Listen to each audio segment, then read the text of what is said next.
Hello, hello. I'm Juliana Hever, the plant-based dietitian, and this is the What Would Juliana Do Q&A.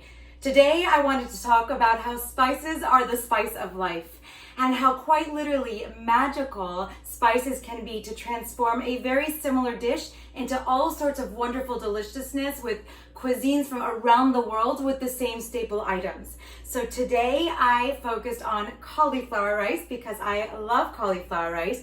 And there are so many ways to make it. So if you take that same staple ingredient and the basic other things that you would put in there, let's say onions and garlic and maybe some beans or some other different types of accoutrements, and you change up the spices, you could have three completely different meals.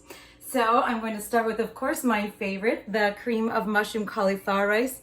This is basically onions and garlic and lots of mushrooms and cauliflower rice and celery. And what the spices are more of a poultry seasoning, kind of a Thanksgiving type of blend. So there's poultry seasoning, which is sage, rosemary, thyme, and then there's black pepper, and then there's red chili flakes. Now also, in addition, when you're cooking this, I use fresh herbs as well. So that's just kind of an extra boost of flavor of more rosemary, sage, and thyme, because those really just the ante of those Thanksgiving flavors that are so delicious.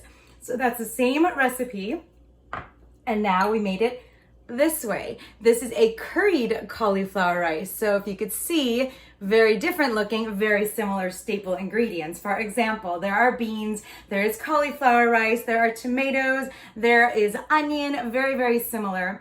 And except this time we use some different spices. So we've got some curry powder and some cayenne powder to make it nice and hot.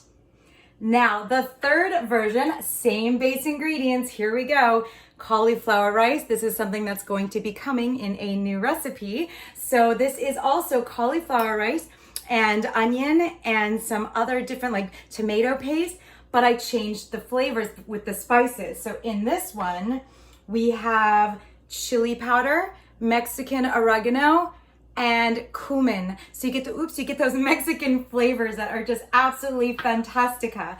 So if you think about this applies to anything. You know, most people can make rice and beans. It has to be very simple foods because, of course, I want you to stick to whole staple foods. That is ideal and optimal for long-term health. Now you can just have any flavor palette that you like. You can go around the world, use your favorite flavors. There are so many spice blends available now. It's limitless what you can do with basic foods.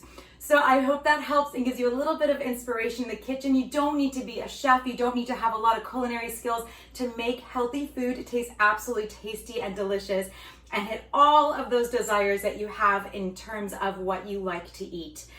Thank you so much for joining me. Please continue to send your questions and comments via the comment section below, direct message, or my website, plantbaseddietitian.com. Thank you for joining me, and I will see you next time.